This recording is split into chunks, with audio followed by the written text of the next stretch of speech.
Hello students, how are you all. I hope कि आप सभी बहुत अच्छे होंगे और आप सभी ने जो पिछला चैप्टर है वो अच्छे से कंप्लीट कर लिया होगा।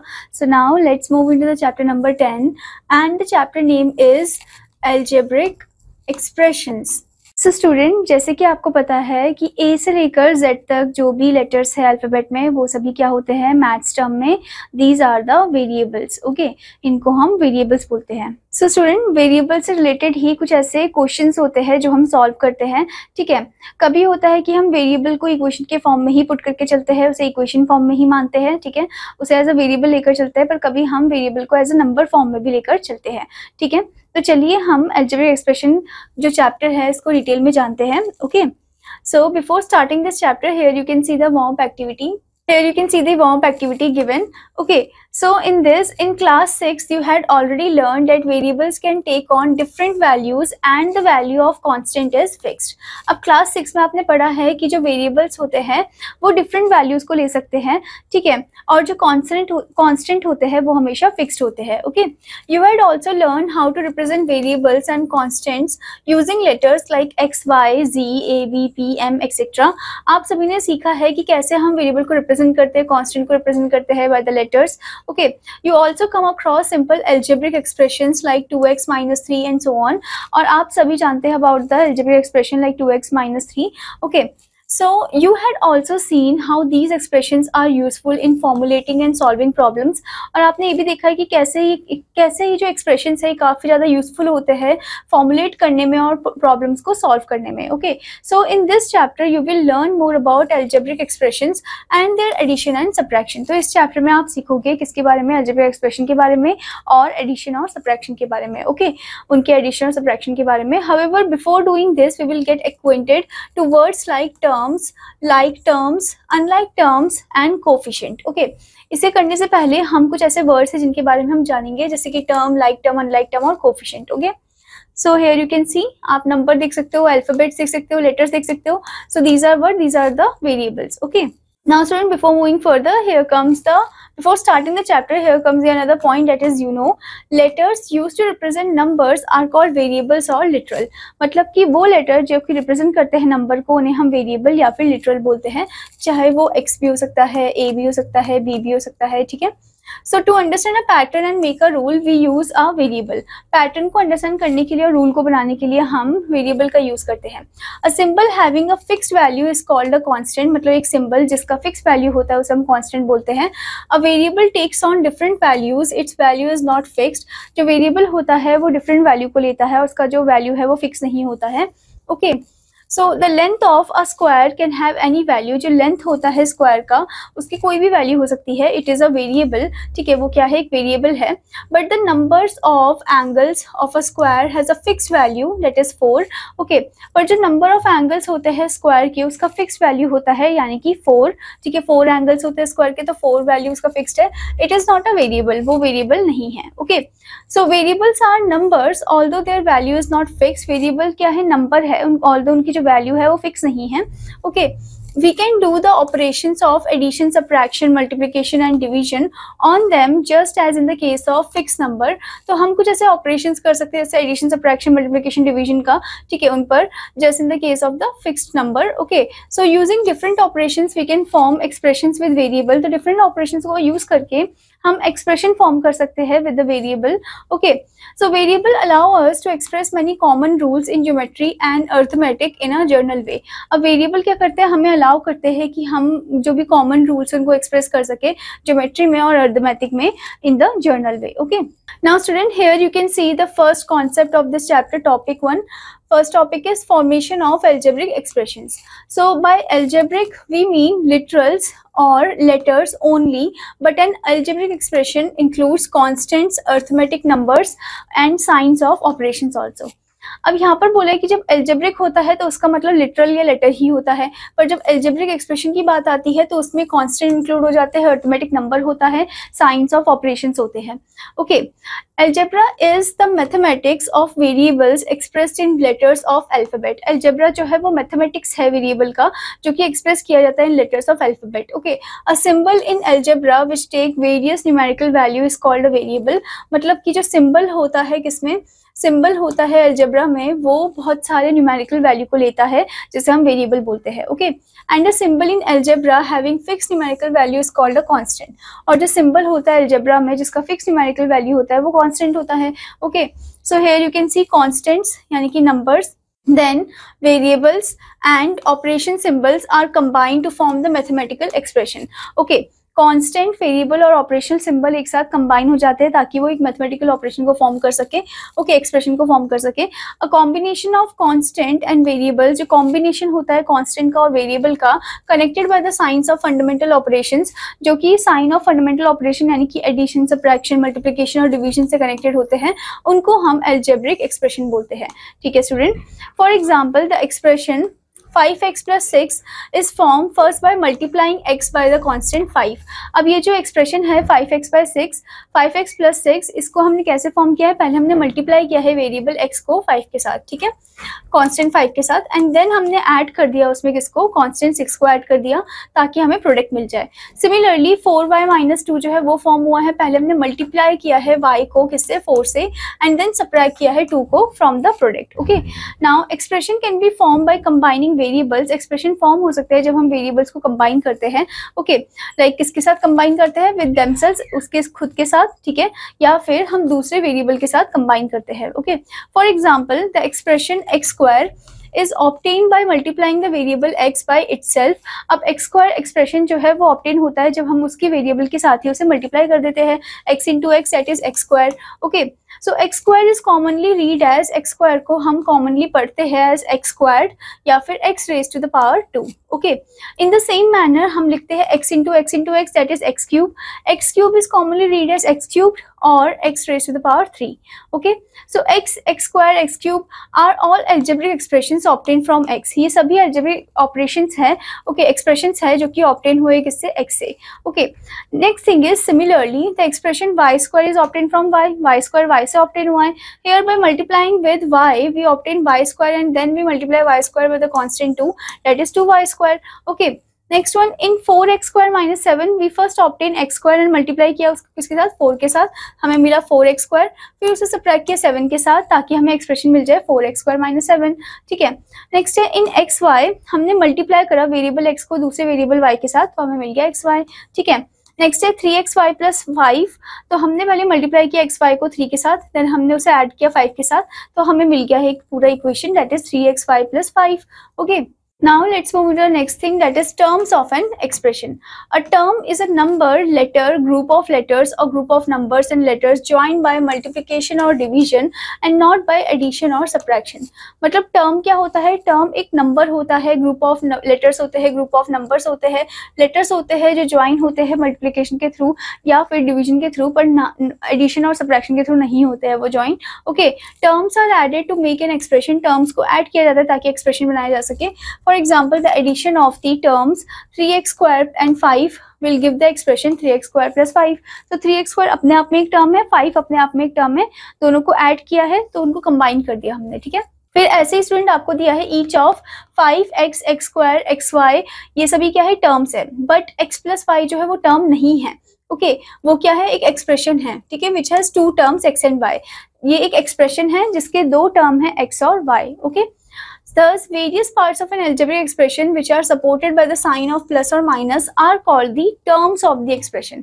मतलब कि जो various part होते हैं algebraic expression में जिसके साथ कुछ plus का साइन या माइनस का साइन लग जाता है जिसके बीच में, ठीक है, वो terms होते हैं, ठीक है। और जब वो फॉर्म होते हैं प्लस और माइनस के फॉर्म में तो वो एक्सप्रेशन होते हैं, okay. To be more clear, each part along with its sign is called a term. मतलब हर एक पार्ट अपने साइन के साथ क्या होता है, एक टर्म होता है, ठीक है। For example the expression 4x square minus 3xy, तो इसमें 2 टर्म है, एक है 4x स्क्वायर और एक है minus 3xy, okay. So the minus sign is included in the term। minus sign included है इस term में, in the expression this one we took the term as minus 3xy not as 3xy। that is why we do not need to say that terms are added or subtracted to form an expression, just added is enough, okay। मतलब इसी वजह से हम बोलते हैं, हमें ये बोलना जरूरी नहीं है कि जो terms है उनको add या subtract किया जाता है expression बनाने के लिए, हमें बस लिखना है कि उन्हें बस add किया जाता है, ठीक है, join किया जाता है, ठीक है। Now next thing is student constant term। Constant term is a term of the expression having no literals, that means variables, is called a constant term।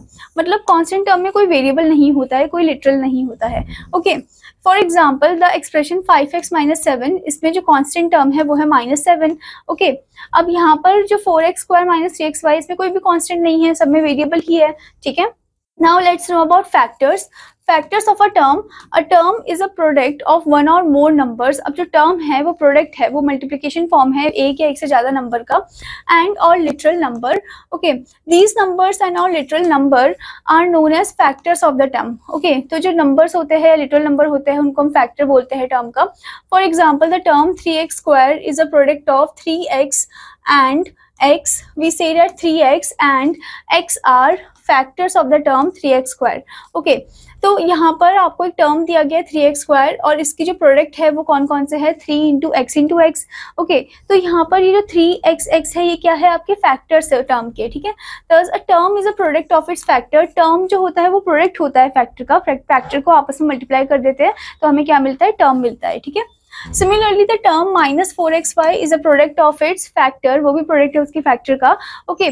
Similarly, the term -4xy, here you can see -4 into x into y, that is a factors. Okay. तो ये सभी factors है जो कि एक term बना रहे हैं -4xy. ठीक है.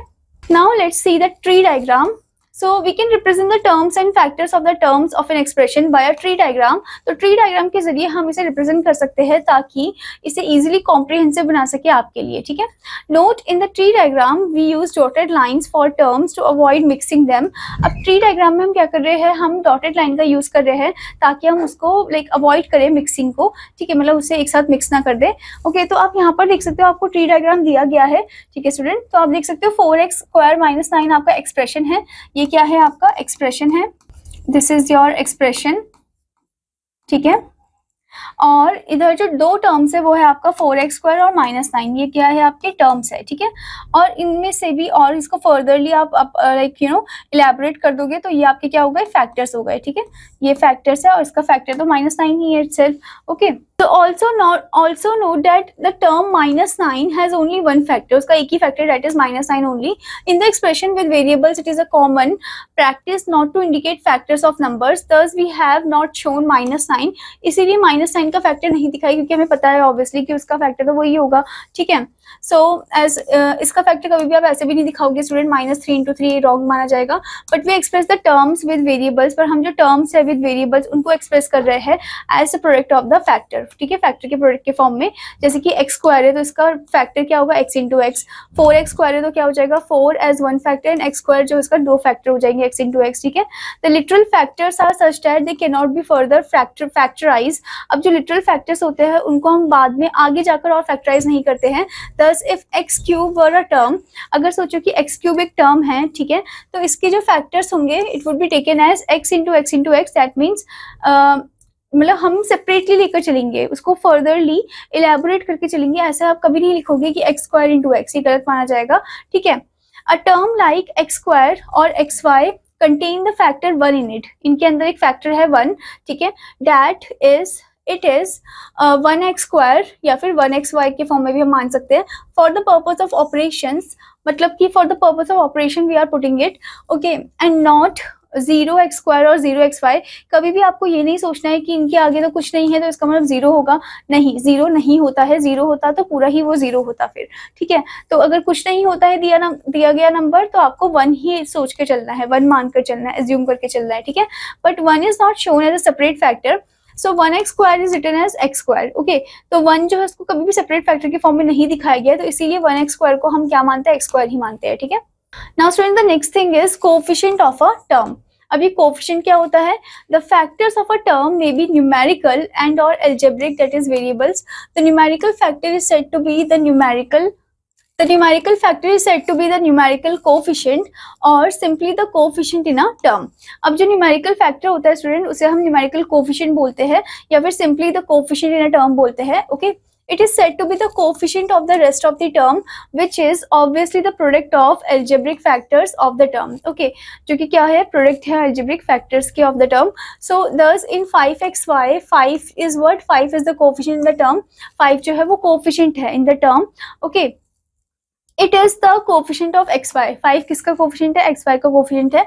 Okay, in the term minus 7x square y square, minus 7 is what? Minus 7 is the coefficient of x square y square. Okay, when the coefficient of a term is positive 1 it is usually omitted. मतलब जब भी coefficient जो होगा किसी term का वो positive 1 होगा तो उसे हम omit कर देंगे, ठीक है. For example 1x है तो इसका जो coefficient है, ठीक है, it is written as x only. Okay, 1x square y square है तो उसको x square y square के फॉर्म में ही लिखेंगे, ठीक है. ऐसे ही स्टूडेंट अगर कोफिशिएंट मान लो -1 है तो उसको हम इंडिकेट करेंगे only by the minus sign से इंडिकेट करेंगे. ओके, यानी कि स्टूडेंट जो -1x है उसको हम -x मान के चलेंगे, -1x स्क्वायर वाई स्क्वायर को हम -x स्क्वायर वाई स्क्वायर ही मान के चलेंगे, ठीक है. तो यानी कि उनका जो कोफिशिएंट है वो मतलब 1 हम लेकर नहीं चलेंगे सिंपल, ठीक है. अगर कोई नंबर होता तो हम वो लेकर चलते, ठीक है. Sometimes the word coefficient is used in a more general way. Any one factor in a term with the sign of the term is called the coefficient of the remaining part of the term, that is the coefficient of the product of the remaining factors. Okay, तो कभी कभी क्या होता है कि student हम जो word coefficient है उसको यूज करते हैं मोर जनरल फॉर्म में, ठीक है. तो कोई भी जो वन फैक्टर होता है एक टर्म का उसे हम sign of the term that is called the coefficient of the remaining part of the term उसको लेकर चलते हैं, that is the coefficient of the product of the remaining factors. For example 10x y square है तो 10 जो है वो coefficient है एक्स वाई स्क्वायर का, और x जो है वो कोफिशिएंट है इसका 10y स्क्वायर का, और y स्क्वायर जो है वो कोफिशिएंट है 10x का. तो हम ऐसे लेकर भी चलते हैं, ठीक है. कभी कभी आपसे ऐसे क्वेश्चन भी पूछ लेते हैं ओके ये x का कोफिशिएंट क्या है, तो आपको x को हटा के बाकी जो भी है उनका बताना है, ठीक है. So thus in this more general way a coefficient may be either a numerical factor or an algebraic factor or product of two or more factors. तो coefficient या तो numerical हो सकता है, algebraic factor हो सकता है, या फिर product हो सकता है दोनों का, ठीक है. Now student, before moving further, here comes the self evaluation test. So for the first thing is draw a tree diagram for each expression. Tree diagram आपको draw करना है, ठीक है. जैसे कि आपको यहाँ पर expression दिया है first one 10y plus 9x square, ये आपका expression है, ठीक है. इसमें पहले आप इन्हें टर्म्स में डिवाइड कर दोगे, ठीक है. तो टर्म्स में जब आप डिवाइड करोगे तो ये हो जाएगा 10y और ये आ जाएगा 9x स्क्वायर, ठीक है. फिर फर्दर ये आप डिवाइड करोगे तो ये 10 आएगा, ये y आएगा, ये आपके क्या है, ये आपके है फैक्टर्स. ओके, जैसे कि हमने इधर किया था ऊपर ट्री डायग्राम में किया था वैसे ही फॉर्म में है, ठीक है. ऐसे ही फॉर्म में हमने यहाँ पर भी किया है. सो ये आपके फैक्टर्स हो गए 10 और y. यहाँ पर कौन से फैक्टर्स हो गए 9xx, ठीक है. ये आपके फैक्टर्स हो गए, ठीक है. तो इस तरीके से आपको ट्री डायग्राम बना के उनको शो करना है, ठीक है student. Now next is identify the coefficient of the terms of the following expressions. Okay, coefficient of the terms बोला है of the following expression. Okay, so terms आपको यहाँ दे रखे 4x और -3y. ओके, तो यहाँ पर जो कोफिशिएंट है वो क्या हो गए, एक तो 4 हो गया x के साथ जो है, और एक हो गया -3, ठीक है. यहाँ पर ये कोफिशिएंट हो गए हमारे. ओके, तो ऐसे आपको बाकी का भी बताना है, ठीक है student. Now student, let's move into the next thing, that is example 1. Identify the following expression terms which are not constant. Terms जो कि constant नहीं है, give their numerical coefficient. Okay, उनका numerical coefficient हमें देना है. Okay, तो जैसे कि आपको यहाँ पर expression दिया गया है xy plus 5. इसका जो term है which is not a constant, जो constant नहीं है वो term बताना है. तो constant तो ये है 5, इसको नहीं लिखना आपको. जो constant नहीं है वो है xy, तो यहाँ पर आप लिख दोगे. अब आपको क्या बताना है, अब आपको यहाँ पर बताना है numerical coefficient क्या है xy का. कुछ नहीं है उसके साथ, तो 1 मानकर चलेंगे तो 1 आ गया इधर, ठीक है. अब ऐसे ही आपको नेक्स्ट क्वेश्चन दिया गया है जिसमें आपको दिया है 10 माइनस वाई स्क्वायर. तो 10 आपका क्या है कांस्टेंट है, तो माइनस वाई स्क्वायर लेकर चलेंगे, इसका कोफिशिएंट हो जाएगा -1, ठीक है. ऐसे ही 5 minus y plus 2y square, minus y 2y square इसमें आ जाएंगे टर्म, फिर -1 और 2 इधर कोफिशिएंट हो जाएंगे, ठीक है. ऐसे ही आपको नेक्स्ट वन दिया है 3p square Q minus 4pq square, तो 3 और -4 आपके कोफिशिएंट हो जाएंगे, ठीक है. Now let's move into the example 2 part, that is what are the coefficients of y in the following expression.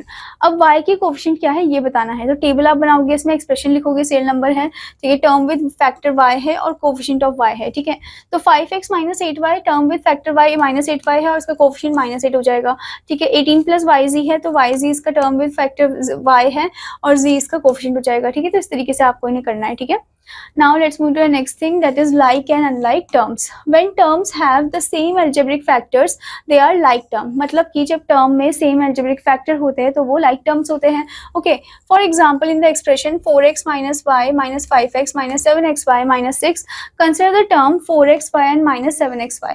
ठीक है, इसमें consider कर रहे हो term 4xy और minus 7xy को. Okay, their algebraic factors जो है x and y are the same and hence they are like terms. अब इनके जो algebraic factors है x एंड y वो सेम है, दोनों में देख सकते हो xy है, तो यानी कि क्या हो गए हमारे लाइक टर्म्स हो गए, ठीक है। But when terms have different algebraic factor, पर टर्म्स में जब डिफरेंट एल्जेब्रिक फैक्टर्स होते हैं दे आर अनलाइक टर्म, तो वो अनलाइक टर्म होते हैं। Okay, for example 4xy and -5x है, तो वो क्या होगा, इसमें डिफरेंट एल्जेब्रिक फैक्टर है, इसमें आपको y नजर नहीं आ रहा है 5 के साथ, ठीक है। तो यहाँ पर आप देख सकते हो ये क्या हो गया, आपके अनलाइक टर्म्स हो गए, ठीक है। सो सिमिलरली टर्म -7xy -6 भी क्या है, अनलाइक टर्म है, ठीक है। Now how to decide whether the given terms are like terms, कैसे हम डिसाइड करेंगे ये जो गिवन टर्म है वो लाइक टर्म है। So the points are given. First thing, consider only the algebraic parts of the term, सिर्फ आपको क्या करना है, एल्जेब्रिक पार्ट्स जो है टर्म के उन्हीं को कंसीडर करके चलना है, ठीक है। Next thing is check the variables in the term, अब फिर आपको क्या करना है, वेरिएबल्स को चेक करना है टर्म में, they must be the same, जो वेरिएबल है वो सेम होने चाहिए, ठीक है। Next thing is next check the power of each variable, हर एक वेरिएबल के पावर को भी चेक करना है in the term, they must be the same, वो भी सेम होना चाहिए। But two things do not matter in deciding like terms, okay, पर दो चीजें हैं जो मैटर नहीं करता जब आप लाइक टर्म को डिसाइड कर रहे हो, कौन सी है वो दो चीजें, द न्यूमेरिकल कोएफिशिएंट जो है टर्म का, वो चीज हो गया एक तो, और दूसरा है the order in which the variables are multiplied in the terms, इसको भी हमें कंसिडर नहीं करना है, ठीक है। Now let's see example third आपको दिया है इधर, state with reason which of the following pair of terms are of like terms and which are of unlike terms, ठीक है। ये आपको बताना है कौन सा लाइक है कौन सा अनलाइक है। तो यहाँ पर आपको दिया है pq² - 4p², ओके। तो आप देख सकते हो इसके फैक्टर्स क्या क्या है, इसके है 1p/q, इसमें -4p/q, दोनों का जो फैक्टर्स है वो सेम है, pq है, q के ऊपर मतलब स्क्वायर है, तो बोल सकते हैं सेम है इनके एल्जेब्रिक फैक्टर्स, ठीक है। चाहे उनकी नंबर अलग अलग हो, पर जो एल्जेब्रिक फैक्टर्स आपने यहाँ पर देखे, जो वेरिएबल्स आपने देखे वो सेम है, ठीक है। तो ये हमारे लाइक टर्म हो गए। Note, numerical factor is not shown, numerical factor को हम नहीं दिखाएंगे, ठीक है, हम बस इसके वेरिएबल को देखेंगे, ओके। ऐसे ही आपको सेकंड वन में देखना है, mn² और 10mn है, ठीक है। इधर n 2 बार है, इधर n एक ही बार है, तो डिफरेंट हो गया, अनलाइक हो गया। Variables match but their power do not match, okay. ऐसे ही आपको बाकी का भी बताना है, ठीक है student. Now student, let's move into the next concept, that is monomials, binomials, trinomials and polynomials. अब ये क्या होता है? So the first point is an expression with only one term is called a monomial. Okay, मतलब एक expression जिसमें सिर्फ एक ही term होता है उसे हम monomial बोलते हैं, ठीक है। जैसे कि for example 3xy - 2xy 3x² 3 आपके monomial हो गए। Next है an expression with which contains two unlike terms is called a binomial. मतलब एक expression जिसमें दो unlike term है उसे हम binomial बोलते हैं। For example x - y y + 5 mn + 3m a² + b² ये बाइनोमियल्स है, ठीक है। The expression 6pq is not a binomial, ठीक है, ये क्या है, मोनोमियल है, ठीक है। क्यों? क्योंकि इसमें ना तो कोई प्लस या माइनस का साइन इधर नजर आ रहा है, ठीक है। The expression x - y + 2 is not a binomial, ये बाइनोमियल नहीं है क्योंकि इसमें 3 टर्म्स है, ठीक है। तो जिसमें 3 टर्म्स होते हैं स्टूडेंट, 3 अनलाइक टर्म्स होते हैं, उसको हम ट्राइनोमियल बोलते हैं, ठीक है। For example the expression x + y + 3 ab + a, ठीक है, जैसे ये भी है आपका क्या हो गया, ट्राइनोमियल हो गया, ठीक है। So the expression ab + a + b + 4 ये ट्राइनोमियल नहीं है क्योंकि इसमें 4 टर्म्स होते हैं और 3 नहीं है इसमें, ठीक है। The expression 2x + y + x जो है वो ट्राइनोमियल नहीं है, as the term 2x and x जो है वो क्या हो गए, लाइक टर्म्स हो गए, ठीक है। क्योंकि अनलाइक टर्म को ही हम क्या बोलते हैं, ट्राइनोमियल के फॉर्म में कंसिडर करते हैं, पर यहाँ पर तो ये लाइक हो गए, तो ये आपस में एडअप हो जाएंगे, फिर क्या हो जाएगा 2, ये हो जाएगा 3x + y, यानी कि बाइनोमियल के फॉर्म में कन्वर्ट हो जाएगा, ठीक है। Now next is in general an expression with one or more terms is called a polynomial, मतलब कि जिसके एक या एक से ज्यादा एक्सप्रेशन होते हैं, अनलाइक फॉर्म में होते हैं, वो पोलिनोमियल होते हैं, ठीक है। Thus a monomial, binomial and trinomial ये सभी क्या है, पोलिनोमियल्स ही है, okay. And every polynomial need not be a monomial, पर हर एक पोलिनोमियल जरूरी नहीं है कि हर एक पोलिनोमियल जो हो वो मोनोमियल ही हो, बाइनो ही हो या ट्राइनो ही हो। For example the expression xy + x + y + 3, ठीक है, ये कंटेन कर रहा है 4 टर्म्स को, तो ये क्या हो गया, पोलिनोमियल हो गया, बट ये मोनोमियल, बाइनोमियल, ट्राइनोमियल नहीं है, ठीक है स्टूडेंट। तो आपको ये ध्यान में रखना है, ओके। और ये भी ध्यान में रखना है कि अनलाइक ही होते हैं मोनोमियल, बाइनोमियल, ट्राइनोमियल वगैरह में, okay. Now let's see the exercise part. Exercise 10.1. So the first question is write the algebraic expression in the following situations using variables, constants and arithmetic operations. ठीक है, तो आपको क्या करना है, स्टेटमेंट को एकदम algebraic expression के फॉर्म में लिखना है, ठीक है। इसमें आपको वेरिएबल यूज करना है, कांस्टेंट यूज करना है, अरिथमेटिक ऑपरेशन यूज करना है, जैसे कि आपको दिया है 1/4 of the sum of numbers x and y, okay. तो x एंड y आपके नंबर है, उनका सम, और उनके साथ 1/4 बोला है, तो 1/4 इंटू ब्रैकेट में मल्टीप्लाई कर देंगे, ब्रैकेट का मतलब मल्टीप्लाई होता है x + y, ओके। तो इसको आप ऐसे भी लिख सकते हो x + y/4, क्योंकि 1 से मल्टीप्लाई हो गया तो ये इतना आ जाएगा, ठीक है। तो इस तरीके से आप इन्हें कर सकते हो, ठीक है। फिर ऐसे ही आपको सेकंड क्वेश्चन पूछा कि 1/3 of the product of numbers P and Q, 1/3 of the product of number P and Q, यानी कि पी क्यू आपस में मल्टीप्लाई हो गया और अपॉन में 1/3 बोले तो 3 हो गया, ठीक है। तो इस तरीके से आपको इन्हें करना है। नाउ नेक्स्ट क्वेश्चन है student, identify and right the terms and factors in the expression given below.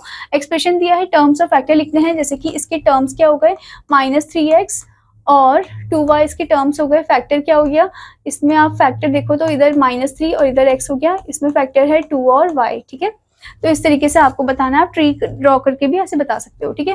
Next one है show the terms and factor by tree diagram. Tree diagram से आपको टर्म्स एंड फैक्टर बताने हैं, ठीक है। Expression आपको दे रखा है, तो ट्री डायग्राम से आप करोगे तो x और -x³ जो है अलग से क्या हो जाएंगे, टर्म्स हो जाएंगे। फैक्टर में करोगे तो ये तो x ही रहेगा, ये हो जाएंगे 3x, ठीक है, और तीनों में माइनस साइन होगा, ओके। तो इस तरीके से आप इनको बता सकते हो। Now next is student, identify and right the numerical coefficient of terms other than algebraic coefficient, okay.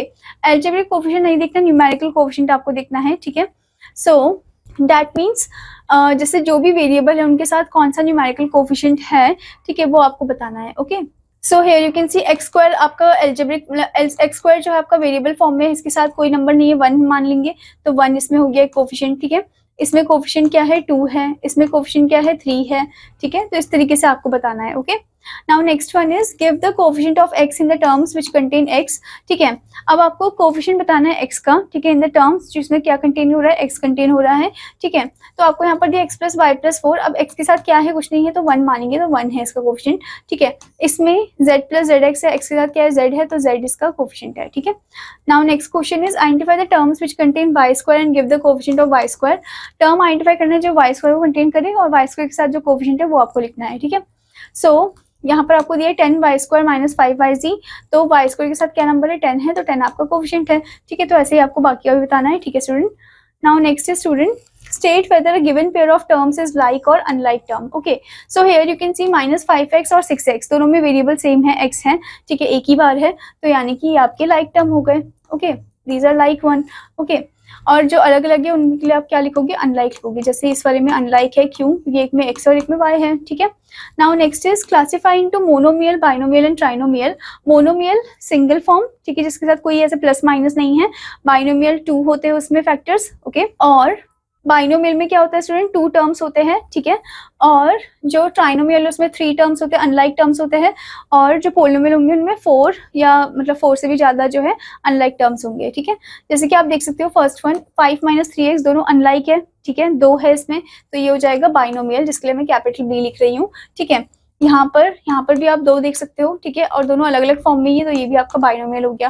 तो ऐसे आपको बताना है कि कौन सा बाइनोमियल है, मोनोमियल, ट्राइनोमियल है, पोलिनोमियल है, okay. Now next is identify like terms and write them together. जो भी लाइक टर्म है उनको आइडेंटिफाई करके उनको एक साथ आपको लिखना है, ठीक है। जैसे कि आप फर्स्ट वन में देख सकते हो 5y है, तो आपको ढूंढना है कि कौन सा है जिसमें y ही हो सिंपल, ठीक है, y सिंगल हो, तो एक ये वाला है y, ठीक है। तो 5y के साथ आप y लिखोगे। फिर -6x² है, तो -6x² के साथ वही आपको लेना जिसमें x के साथ स्क्वायर हो, तो एक हो गया 7x², ठीक है, एक -4x² हो गया, ठीक है। तो ऐसे आपको टीम अप बनाना है और लाइक टर्म को आपस में साथ में लिखना है, ठीक है। Now student let's move into the multiple choice question. So here you can see the 10th question, the coefficient of x in -5/4 y² zx। इसमें कोएफिशिएंट क्या है x का, तो ये हो जाएगा -5/4 y² z, okay. So it will B -5/4 y² z, that means option D, ठीक है। तो ऐसे ही आपको हर एक क्वेश्चन को ध्यान से पढ़ना है और करेक्ट आंसर पे टिक करना है, करेक्ट ऑप्शन पे टिक करना है। Now let's move into the next topic और next concept, finding the value of an expression. ये कैसे हम एक्सप्रेशन का वैल्यू फाइंड आउट कर सकते हैं, okay. So we need to find the value of an expression in a number of situations such as to check whether a particular value of a variable in an equation satisfy the equation और not. तो student यहाँ पर ये बताया गया कि हमें क्या करना होता है, हमें वैल्यू फाइंड करनी होती है एक्सप्रेशन की, ठीक है, एक नंबर में और नंबर ऑफ सिचुएशन में, सच एज ताकि हम चेक कर सके कि वेदर जो पर्टिकुलर वैल्यू है वेरिएबल का, ठीक है, इन एन इक्वेशन वो सेटिस्फाई कर रहा है इक्वेशन को या नहीं, okay. We also find values of expression like formulas from geometry, हमने फाइंड आउट किया है, ठीक है, एंड फ्रॉम एवरीडे मैथमेटिक्स से भी हम फाइंड आउट करते हैं। For example the area of square जो है वो क्या है, L² है, वेयर L जो है length of a side of the square है, ओके। अगर सोचो कि एल आपका दिया रखा 5 सेंटीमीटर, साइड जो है आपको 5 सेंटीमीटर दिया, तो एरिया ऑफ स्क्वायर हो जाएगा 5 × 5 दैट इज 25 सेंटीमीटर स्क्वायर। अगर 10 दिया है तो 10 × 10 that is 100 centimetre square area हो जाएगा, एरिया हो जाएगा स्क्वायर का। Okay, now let's move into the example 4। So here it is saying that if n equals to -2, अगर n की जगह हम -2 को पुट कर दे तो हमें फाइंड करनी है value of this one. Okay, तो हमें क्या करना होगा, n की जगह -2 को पुट करना होगा। ठीक है, तो आप जब n की जगह -2 को पुट करोगे, +5 यहाँ पर भी -2 लिखोगे n की जगह स्क्वायर, +5 यहाँ पर -2। अब आपको ध्यान से देखना है स्टूडेंट, यहाँ पर -2 के ऊपर क्यूब है, तो जब भी नेगेटिव साइन 3 बार मल्टीप्लाई होता है, 3 क्या है आपका ऑड नंबर होता है, तो यानी कि आपका आंसर भी नेगेटिव में ही आएगा। ठीक है, तो -2 × 2 × 2 क्या हो जाएगा, -2 दैट इज -8। ओके, और यहाँ पर -2 दो बार हो रहा है, तो इवन टाइम जब मल्टीप्लाई होता है तो आंसर जो है पॉजिटिव में आता है। तो 2 × 2 4 एंड 4 × 5 इज 20। ओके, तो 20 हमने यहाँ लिख दिया। अब प्लस इंटू माइनस माइनस होता है, 5 × 2 is 10 and -2। Okay, now student अब हम क्या करेंगे, जो भी नेगेटिव साइन के हैं नंबर उनको आपस में एड अप कर देंगे। ठीक है, 10 18 19 20, तो एक हो जाएगा +20, एक -20। ठीक है, दोनों आपस में कट जाएंगे तो आंसर आपका 0 आ जाएगा। Okay, here also you can see answer is 0। ठीक है, so finding the value of an expression with 2 variable, अगर हमें फाइंड आउट करना होता है वैल्यू ऑफ एन एक्सप्रेशन वो भी 2 वेरिएबल के साथ, the 2 variable in an expression are independent. जो 2 वेरिएबल होते हैं एक एक्सप्रेशन में वो इंडिपेंडेंट होते हैं एक दूसरे की वैल्यू से। ठीक है, जैसे कि आपको एग्जाम्पल 5 दे रखा है, if a equals to 3 and b equals to -3, आप देख सकते हो दोनों का इंडिपेंडेंट वैल्यू है, find the value of this equation. Okay, तो आपको क्या करना है, a की जगह 3 और b की जगह -3 पुट करना है। तो a की जगह हमने 3 पुट किया, द होल स्क्वायर, प्लस अब a की जगह 3 पुट किया है और b की जगह -3 पुट किया है। ठीक है, प्लस यहाँ पर -3 का होल स्क्वायर। ओके, अब 3 × 3 क्या होता है, 9 होता है, एंड प्लस माइनस क्या हो जाएगा, माइनस हो जाएगा, 3 3 इज 9 एंड देन यहाँ पर +9, क्योंकि 2 बार हो रहा है तो +9 हो जाएगा। ठीक है, अब -9 +9 कट हो जाएंगे तो आंसर आपका क्या आया, 9 आया। ठीक है, सो here you can see here also the answer is coming 9। ठीक है, ये दोनों कट हो गए तो 9 आपका आंसर आ गया। ठीक है, now student let's move into the exercise part, exercise 10.2. so the first question is if x equals to 3 find the value of the expressions. so अगर x equal to 3 है तो हमें वैल्यू फाइंड करना है expression का, तो आपको पहले दिया x -5, तो यानी कि हम लिखेंगे यहाँ पर x की जगह 3 - 5, तो it will B plus minus minus, क्योंकि 5 बड़ा है तो उसी का साइन लगेगा, दैट इज 2। ठीक है, तो इस तरीके से आपको सॉल्व करना है। Now next question is if p equals to -2 then find the value of the expression. Expression आपको दिया है यहाँ पर 5p + 2, p की जगह -2 पुट करना है, 5 × -2 + 7, 5 × -2 is -10 + 7, so it will B -3। Okay, क्योंकि 10 बड़ा है तो उसी का साइन लगेगा। ठीक है, now next is if x equals to -1 find the value of the expression. So x की जगह -1 पुट करना है, आपको दिया है 4x - 5। ठीक है, तो 4 × -1 -5, 4 × -1 is -4 -5, that will be -9। Okay, add up होके साइन माइनस का लगेगा। Now next one is if a equals to 2 and b equals to -2 find the value of a² + b², यानी कि 2 का होल स्क्वायर प्लस -2 का होल स्क्वायर। अब 2 का whole square क्या होता है, 4 होता है। ठीक है, और -2 का भी 4, यानी कि ये हो जाएगा 8। ओके, तो इस तरीके से आप इन्हें सॉल्व करोगे। Now next question is when a equals to 0 and b equal to -1 find the value of this one. So a² यानी कि 0 का होल स्क्वायर प्लस 0 × -1 + 4। ओके, अब 0 का होल स्क्वायर तो 0 ही होगा और 0 × -1 0 ही होगा, +4, सो आपका आंसर आ जाएगा 4। ठीक है, तो इस तरीके से आप इन्हें सॉल्व करोगे। Now next question is simplify the expression and find its value if a equal to -3 and b equal to -5। Okay, so here also आपको क्या करना है, a की जगह -3 पुट करना है, b की जगह -5 पुट करना है और उनको सॉल्व करना है। ठीक है student, now next one simplify the expression find the value of x equal to 2, x की जगह 2 पुट करना है और सॉल्व करना है। ठीक है, तो हम यहाँ पर पहले से सॉल्व करते हैं, 6 × 2 + 5 और x की जगह 2 पुट करेंगे, 2 + 2, so it will be 6 × 2 = 12 and then 2 + 2 is 4। ठीक है, फिर उसके बाद 12 + 5 × 4 is 20 and it will B 32। Okay, तो इस तरीके से आप इन्हें सॉल्व कर सकते हो। ठीक है, now next question is if m equals to -2 and n equal to 6 then evaluate m³ + 3mn² + n³। यहाँ पर भी आपको वैल्यू पुट करके इन्हें सॉल्व करना है। ठीक है, तो हर एक में आपको क्या करना है, वैल्यू दी गई है उन्हें पुट करके आपको इन्हें सॉल्व करना है। ठीक है student, Now student, let's move into the multiple choice question. So here you can see the 13th question. Find the value of 3 by 5 x cube plus 1 if x equals to -1. तो यहाँ पर आप क्या करोगे, 3 by 5 x की जगह -1 put करना है, द होल क्यूब प्लस 1. अब -1 3 बार हो रहा है, ठीक है, तो यानी कि -1 ही आएगा और माइनस इंटू प्लस क्या हो जाएगा, माइनस हो जाएगा, तो यहाँ पर ये हो जाएगा -3 by 5 प्लस 1. ओके, अब हम क्या करेंगे, इनका हम एलसीएम लेकर डिनोमिनेटर को सेम बना देंगे. तो यानी कि डिनोमिनेटर में आ जाएगा 5, ये हो गया -3 and plus 1 into 5 is 5, 1 into 5 is 5 plus 5. Okay, so it will be what, 2 by 5. Okay, so the correct answer is option D. Okay, that is 2 by 5. ठीक है, तो इस तरीके से आपको हर एक क्वेश्चन को ध्यान से पढ़ना है और करेक्ट ऑप्शन पर टिक लगाना है. ठीक है, so I hope student that you understood this chapter. Now what you have to do, आपको हर एक जो एक्सरसाइज है उनको अच्छे से रिवाइज करना है, उनको अच्छे से प्रैक्टिस करना है. Now I will meet you in another class. Student take care, bye bye.